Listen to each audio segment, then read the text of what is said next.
Bl-isem tal-Missier u tal-Iben u tal-Ispiritu Santu. Il-grazzja ta' Sidna Ġesu Kristu l-imħabba tal-Alla u l-għaqda fl-Ispiritu Santu tkun magħkom ilkoll. Nġbarna hawnhekk dalgħodu f'dan is-santwarju għażiż biex niċċelebraw flimkien l-Ewkaristija mqassa. Qabel ma nieħdu sehem fil-quddiesa ejjew nagħlfu ħtijietna u nitolbu maħfra tagħhom.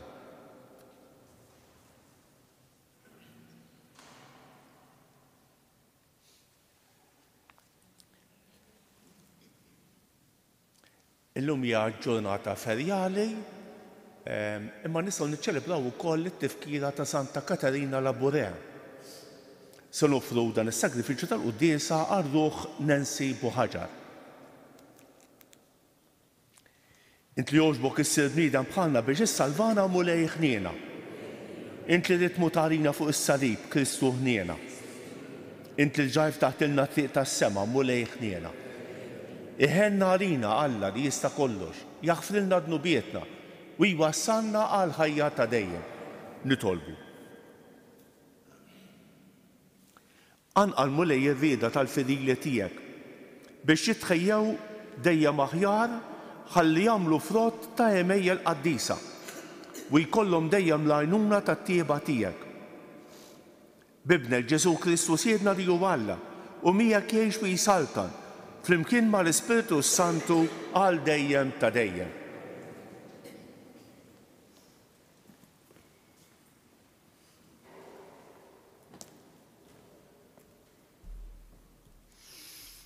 Qari mill-ktieb tal-Profeta Danjel. F'dak iż-żmien, Danjel qal lil Nabukodonosor: Sultan, int kellek din id-dera. Kien hemm statwa kbira tas-sew u tleq tal-għaġeb. Kienet wieqa quddiemek bid-dera tagħha kienet tal-biża'. Ras din l-istatwa kienet tad-debb, sidira u dirajja tal-fidda, żaqqa u xuftejja tal-bronż, riġlejja tal-ħadid u saqajja biċċa tal-ħadid u biċċa tat-tafal. Intu tħares inqatet ġebla bla ma messa ħadd. Laqtet l-istatwa f'saqajja tal-ħadid u tat-tafal u għamlithom frak. Imbagħad tfarku f'daqqa waħda l-ħadid, it-tafal, il-bronż, il-fidda u d-debb u sarhom qishom il-karfa li tittajjar minn fuq il-qija fis-sajf. U r-reħ ġarrom miegħhom. U r-reħ ġarrom miegħu b'ebda ħjil tagħhom ma baqa'. U l-ġebla li laqtet l-istatwa saret muntanja kbira li jimliet l-art kollha. Din hija ħolma. Issa ħanajdu wkoll it-tifsira tagħha quddiem is-Sultan. Int is-Sultan ta' Slaten li lilek Alla tas-sema tak is-saltna, is-seta, il-qawwa u l-glorja u li ħallilek fideh lill-ulied il-bnedmin, il-bejjem tar-raba, l-għasafar tal-ajru kull fejn jinsabu u qiegħdek taħkem fuqhom kollha. Int huwa r-ras tad-debb. Warajk għad qum saltna oħra, inqas minnek, imbagħad saltna oħra, it-tielet waħda tal-bronż, li tkun taħkem fuq l-art kollha. Ikun hemm ukoll ir-raba' saltna qawwija daqs il-ħadid u la darba il-ħadid ifarrak u jisħaq kollox, hekk din is-saltna tkisser u tfarrak lill-oħrajn kollha.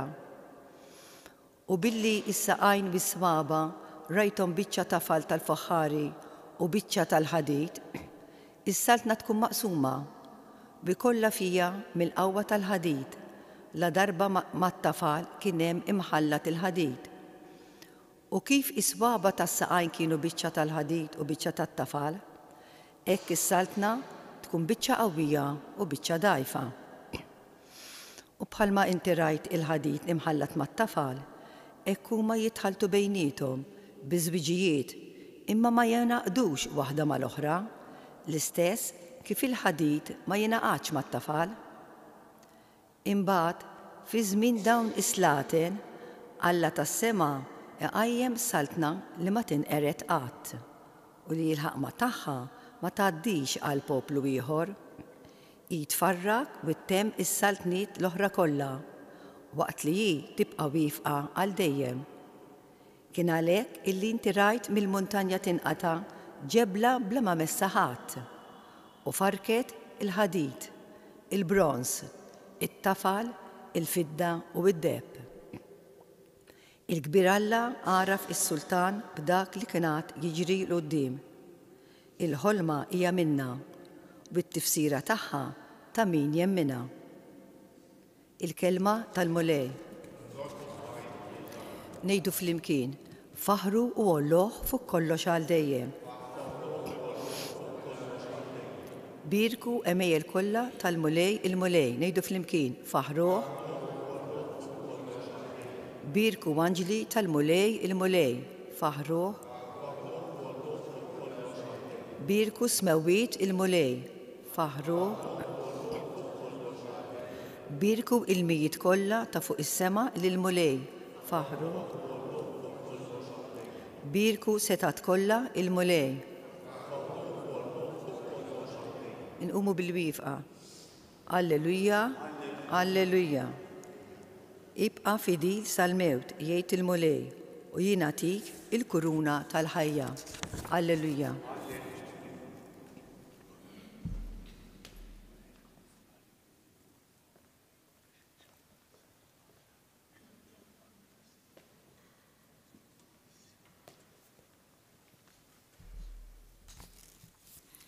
Il-mulej magħkom. Qari mill-Evanġelju skont San Luqa.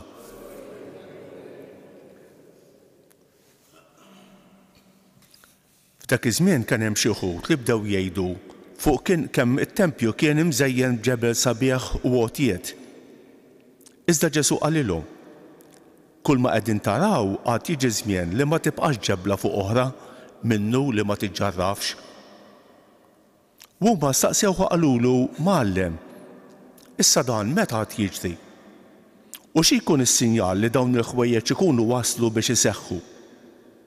Qalilhom, araw li ma titqarqux. Għax għad jiġu ħafna f'ismi u jgħidu jien hu u żmien wasal. Tmorrux warajhom. Meta tisimgħu min jitkellem fuq gwerer u taqlib fil-pajjiżi, tinħasdux għax jeħtieġ li l-ewwel jiġri dan iżda t-tmiem ma jasalx minnu fih. Imbagħad qalilhom, għad iqum ġens kontra ġens u saltna kontra saltna. L-art titeżżeż bil-kbir. F'ħafna bnadi ikun hemm il-ġuħ u malt li jittieħed. U fis-sema jidhru ħwejjeġ tal-biża' u sinjali tal-ħaġeb.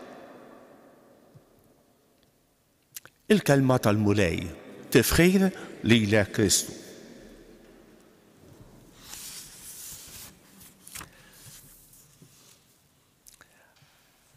Ħanitkellma fuq il-qari tal-lum li qed joffrilna l-liturġija, il-provvidenza tagħha u ngħid fuq Santa Katarina Laburea. L-ewwel lezzjoni li smajna mill-ktieb ta' Danjel għandna din ix-xjena sabiħa ta' din l-istatwa li jkollu dil-ħolma li jkollu Nabucodonosor. X'qed jgħidilna hawnhekk? Ara, rasa kienet tal-fidda, tad-deheb. Imbagħad riġlejja kienu tat-tafal. F'ħafna affarijiet jibdew tajjeb u jispiċċaw ħażin. Il-livell dejjem jinżel, jitbaxxa. Id-deheb, il-fidda, il-bronz, il-ħadejt, it-tafal. Anke fil-ħajja tagħna. Barra minn hekk qed jgħid hawnhekk Danjel, qed jgħidu wara s-saltniet kollha qatt jispiċċaw. Kemm kien hawn imperi, kemm kien hawn qawwiet fl-istorja.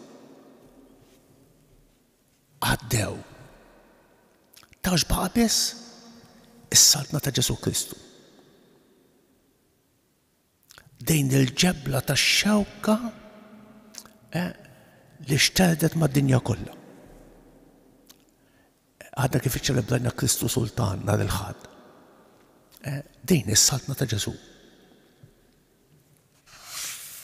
Is-selta tal-Vanġelu qegħdin fl-aħħar ġranet tas-sena liturġika. nhar il-ħadd li għadda ċċelebrajna l-aħħar ħadd Kristu Reħ. U dawn huma l-aħħar ġranet sakemm nhar il-ħadd nibdew sena liturġika ġdida. Il-ħadd l-ewwel ħadd tal-Avvent. U f'dawn il-ġranet il-liturġija tippreżentana fil-Vanġelu qisu l-aħħar żminijiet. San Luqa hawnhekk qed tiddeskrivilna il-waqgħa tat-Tempju ta' Ġerusalemm, l-aħħar żminijiet, il-mejt li jiġejk qabel ma tgħaddi għan-naħa l-oħra. X'qed jgħidilna hawnhekk? Imma dan iseħħ darba min jaf meta jew iseħħ fil-ħajja tagħna. Dan it-taqlib kollu iseħħ fil-ħajja tagħna. Kelma li tolqotna f'din is-silta hija la titqarqux. Tistaġbux qudiem it-taqlib u t-taħwit żommu sod ma' Ġesu Kristu. Dan kollox. L-aħħar tad-dinja isseħħ fi żmienna jew min jaf meta ma tantx tagħmilna differenza. Imma it-taqlib tal-ħajja jiġri kuljum fil-ħajja tagħna. Kull ma għandek tagħmel tippanikjax. Żomm sod ma' Ġesu Kristu, kemm hija ħaġa sabiħa li niġu għall-quddiesa. Dan huwa mod kif inżommu sodej mal-kelma talla u ma' Ġesu.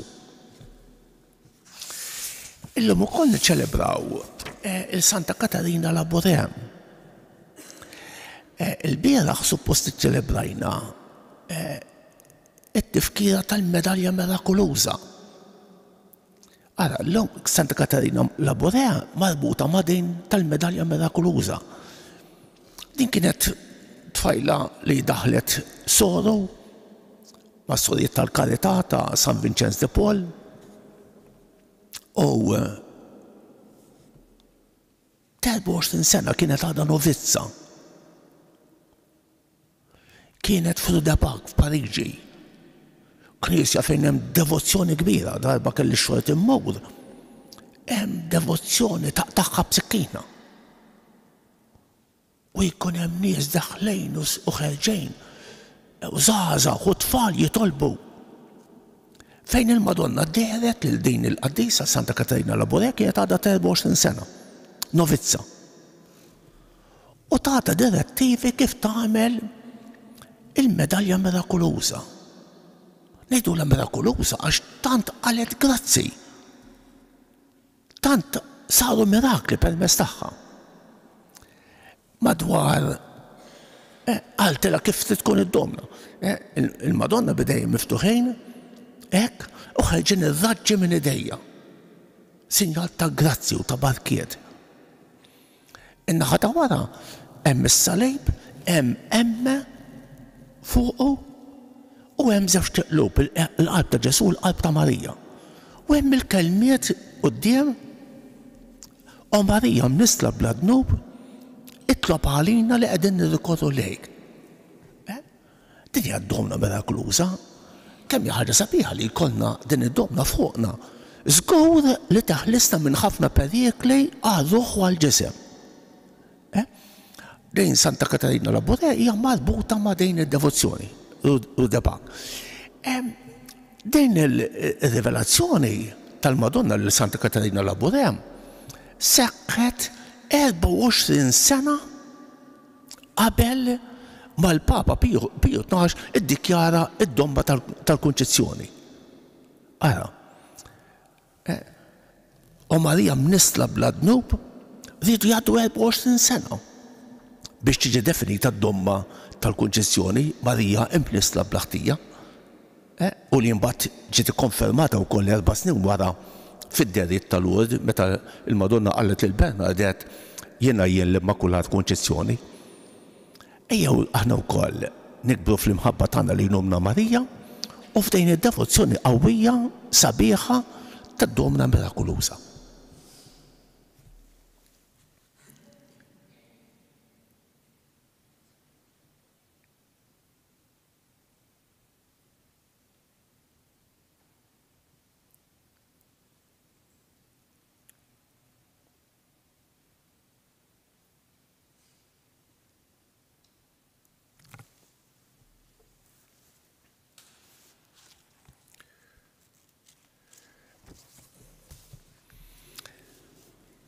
Iż-żmien ta' issa rrid iħejjina għall-laqgħa tagħna ma' Kristu meta jerġa' jiġi fl-aħħar ta' żminijiet.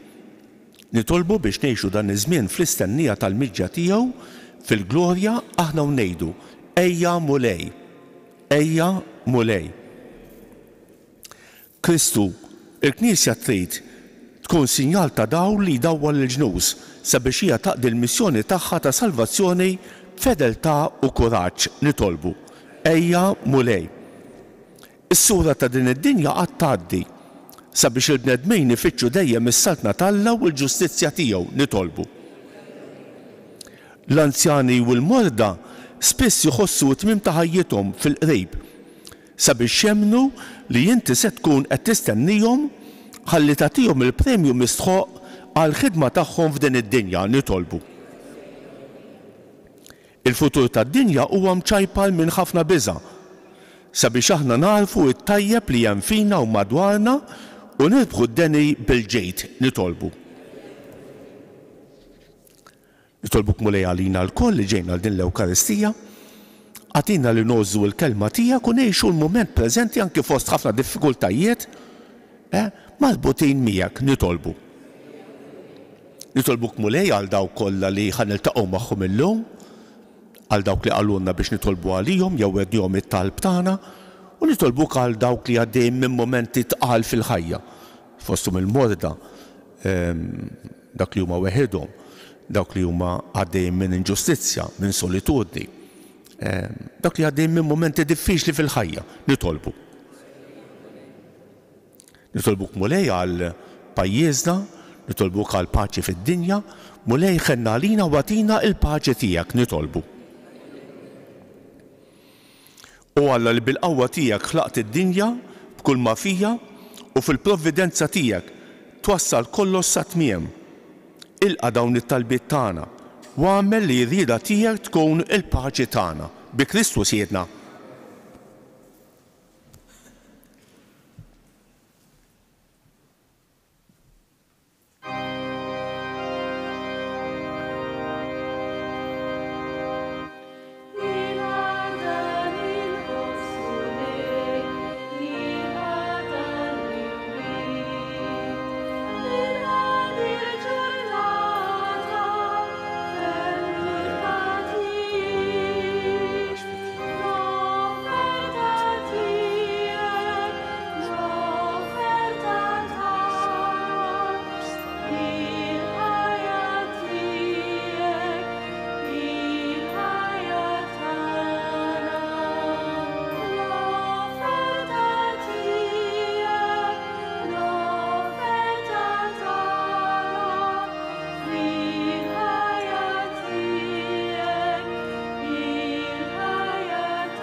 Tolbu ħuti biex dan is-sagrifiċċju tiegħi u tagħkom ikun joġob l-Alla l-Missier li jista' kollox.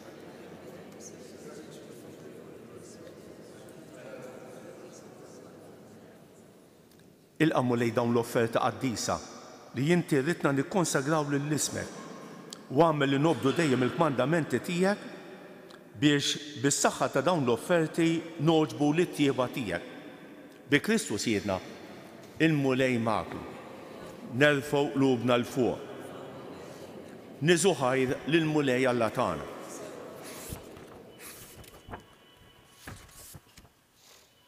Sewwew xieraq tas-sew mulej Missier Qaddis Alla ta' dejjem li tista' kollox. Tajjeb u ta' ġej tas-salvazzjoni tagħna li dejjem u kull imkien iroddulek ħajr. għaxin fit-tieba tiegħek ħlaqt il-bniedem u wara li bil-ġustizzja tiegħek ikkundannajtu, fil-ħnina tiegħek fdejtu bi Kristu siedna. Bih iqimu l-kobol tiegħek l-anġli, iqimuk id-dominazzjonijiet, jitredu quddiemek is-setat. Il-kol ferħana jfaħruk is-smewwiet mas-serafini u l-qawwiet tas-sema. Flimkien ma tagħhom ilqa' nitolbuk it-tifħir tagħna waqt li bil-qima intennulek. Qaddis, qaddis, qaddis, mulej Alla tal-eżerċti. Is-smewwiet u l-art mimlija bi glorja tiegħek. Osanna fil-għoli ta' smewwiet.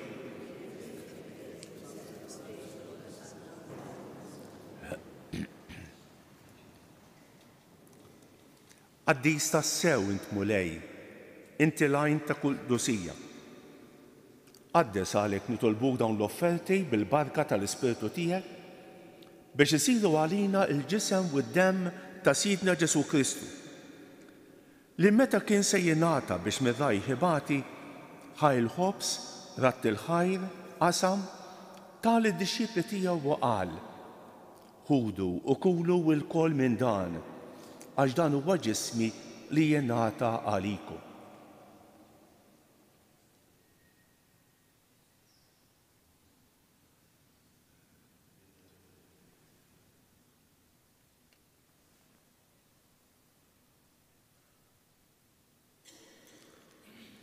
Ekk ukoll wara li klaħaj il-kalċi, reġa' ratt il-ħajr, tal id-dixxipli tiegħu u qal: ħudu u xorbu minnu l-koll, għax dan huwa l-kalċi ta' demmi tal-patt il-ġdid li jibqa' l dejjem. Id-demm li jixxerret għalikom u għall-bnedmin kollha għal maħfra ta' dnubiet. Għamlu dan b'tifkira tiegħi.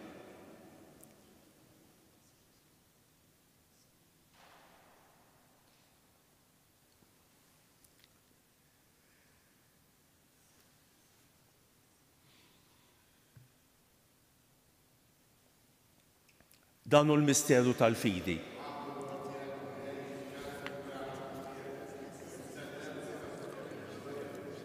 Għalhekk aħna nagħmlu dan f'tifkira tal-mewt u l-qawmien ta' Sidna Ġesu Kristu, nofrulek mulej il-ħobs tal-ħajja u l-kalċi tas-salvazzjoni. U rrodulek ħajr għax għoġbok tilqana hawn quddiemek biex naqduk. Miċ-ċokontana nitolbu li l-Ispirtu Santu jaqqadna f'ġisem wieħed li jenna li nieħdu semm il-ġisem u d-demm ta' Kristu. Ftakar mulej fil-Knisja tiegħek imxerda mad-dinja kollha, u qed taqaf l-imħabba flimkien mal-Papa Franġisku, mal-Isqof tagħna Anton u mal-Ministri tiegħek kollha. Ftakar fil-qaddejja tiegħek Nancy Buħaġar li jogħġbok is-sejħil għal għandek minn din id-dinja. Għamel li kif bil-magħmudija mietet f'ibnek u bħal ibnek, ekk ukoll f'ibnek u bħal ibnek tilxox ta' l-ħajja. Ftakar ukoll f'ħutna li raqdu bit-tama tal-qawmien. Ftakar fil-mejtin kollha. Daħħalhom quddiemek fid-dawl tas-sebħ tiegħek. Ħenna lina l-kol nitolbu. Għati lilna wkoll il-wirt tal-ħajja ta' dejjem. Flimkien mal-Verġni Mqazza u Malla Marija, ma' San Ġusepp, ma' San Ġorġ Preka, ma' Santa Katarina Labore, ma' l-Apostli u l-Qaddisin kollha li jgħixu fil-ħbiberija tiegħek sa mill-bidu tad-dinja. Għamel li magħhom infaħruk u nsebħuk b'Ġesu Kristu ibnek.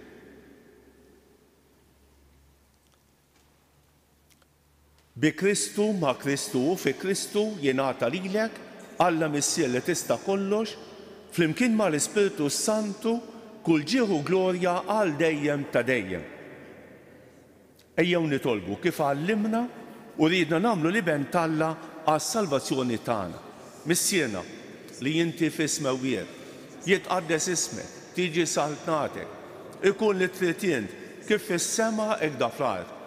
Ħobżna ta' kuljum għatina llum, aħfrinna dnubietna, bħalma nafru lil minuħati għalina, la ddaħħalniex fit-tiġrib iżda ħlisna mid-deni.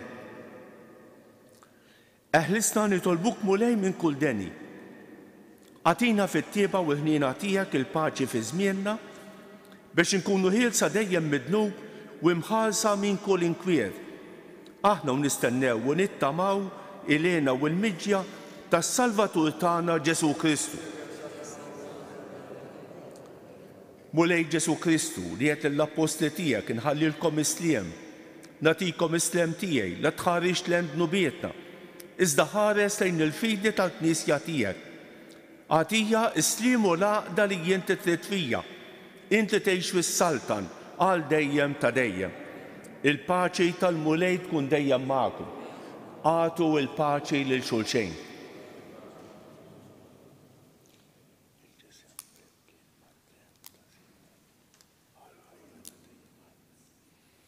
Ħaruf Talla li tneħħi d-nubiet tad-dinja ħenna għalina.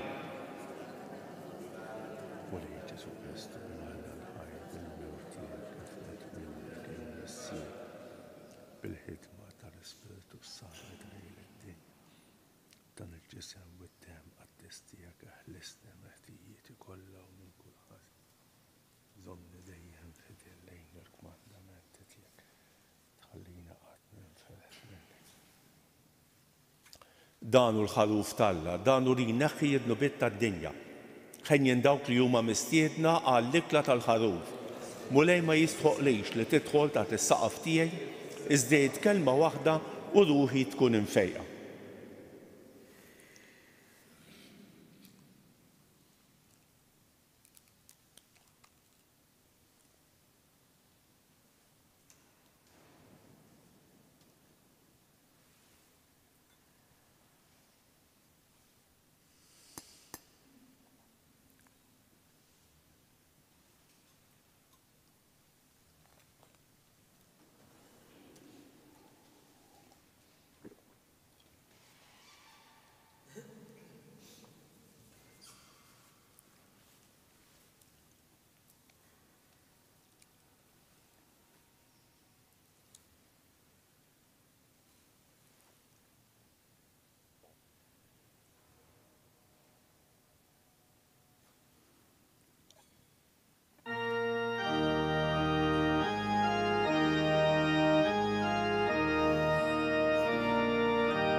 Inu bil-bifa bħala ringrazzjament ta' wara qalbi ngħidu flimkien, ruħ ta' Kristu għad-desti. ġisem ta' Kristu salvan, dem ta' Kristu ħeġġiġni, ilma tal-kustat ta' Kristu aħsilni, passjoni ta' Kristu sabbalni, Ġesu ħanin ismani, fil-pjagi tiegħek aħbini, tħallina qatt ninferet minnek, mill-għadu ħażin ħarisni, fis-sija ta' mewti sejjaħli, ġewwa ħdanek il-qani biex mal-anġli u l-qaddesin tiegħek infaħrek għal dejjem ta' dejjem amen. Nitolbu. U Alla li tista' kollox, inti timlina bil-ferħ bis-sem li tagħtina fil-ħwejjeġ qaddisa tiegħek. Għamil nitolbuk li aħna qatt ma ninfildu minnek bi Kristus jedna il-mulej magħkom. Iberikkom Alla li jista' kollox, il-Missier u l-Iben u l-Ispiritu Santu. Ħanejdu flimkien it-tlieta Vamarijiet il-Madonna li talbet hija stess minn dan is-santwarju. Slim għalik Marija, bil-grazzja mimlija, il-mulej miegħek, imbierek inti fost in-nisa u imbierek il-frott tal-ġuf tiegħek Ġesu. Slim għalik Marija, bil-grazzja mimlija, il-mulej miegħek, imbierek inti fost in-nisa u imbierek il-frott tal-ġuf tiegħek Ġesu.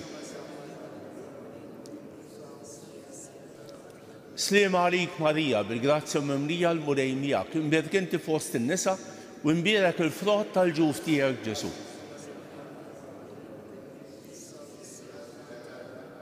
Madonna ta' Pino, Sultana tal-Familja, itlob għalin. Morru fil-paċi ta' Kristu.